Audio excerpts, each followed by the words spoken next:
We will go to sixth question. The displacement time graph of two moving particles makes an angle of 30 degree and 45 degree with the x-axis.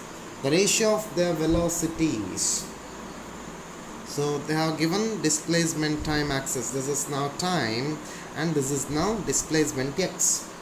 So this is now making an angle of 30 degree and this is now making an angle of 45 degree.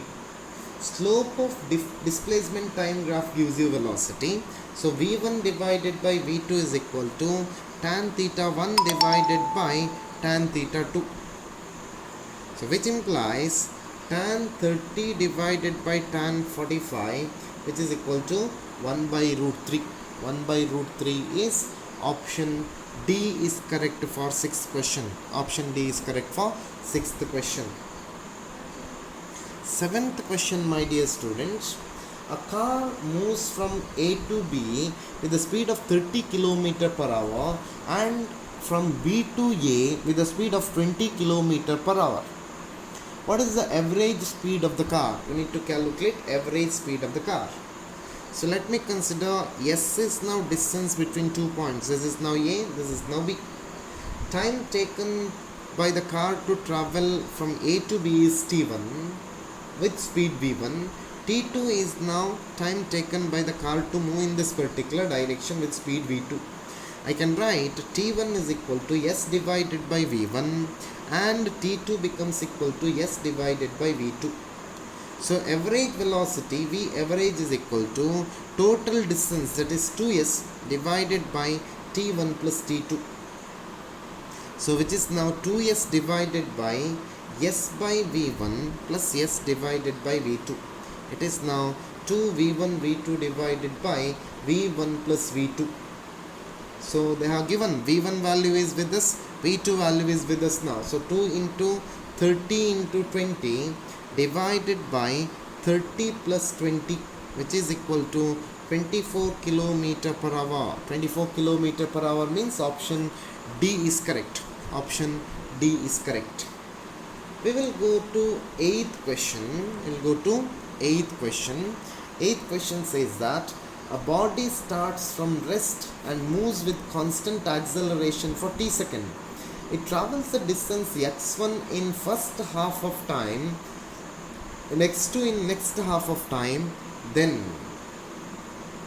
as body starts from rest, u becomes equal to 0 and a is acceleration. A is acceleration of the body. Then distance traveled by the body in t by 2 seconds is x1 is equal to half a into t by 2 whole square. This is now 8at square. Let me call this as equation number 1. Distance traveled by the body in t second, that is x1 plus x2, which is equal to half at square, which is equal to 4x1. So x2 becomes equal to 4x1 minus x1, so it is now 3x1.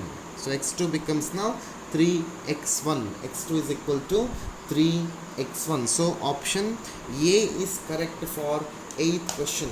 Option A is correct for 8th question. Moving to 9th question. 9th question says that the velocity time graph for two bodies A and B are as shown. Then the acceleration of A and B are in the ratio. So they have given the velocity time graph. So this is now time and this is now velocity. This is now making an angle of 25 degree and this is now making an angle of 40 degree here. This is 40 degree means this must be 50 degree. So slope of velocity time graph gives you acceleration. So A is equal to tan theta. So I can take the ratio A of A divided by acceleration of B, which is equal to tan 25 degree divided by tan 50 degree. Tan 25 degree divided by tan 50 degree. So option A is correct. For 9th question, option A is correct.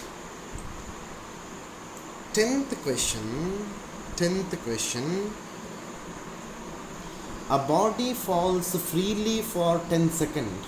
Its average velocity during this journey is, average velocity V average is equal to net displacement, that is S2 minus S1 divided by time, T2 minus T1.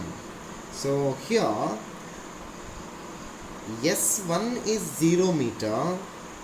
So S2 can be calculated now, that is UT2 plus half GT2 square, which is now U is 0 into 10 plus half into G is 10 into 10 square. It is now 500 meters. So average velocity V average is equal to, it is 500 minus 0 divided by 10 minus 0. So 50 meter per second is the answer. 50 meter per second means option C is correct for 10th question. 10th question, option C is correct.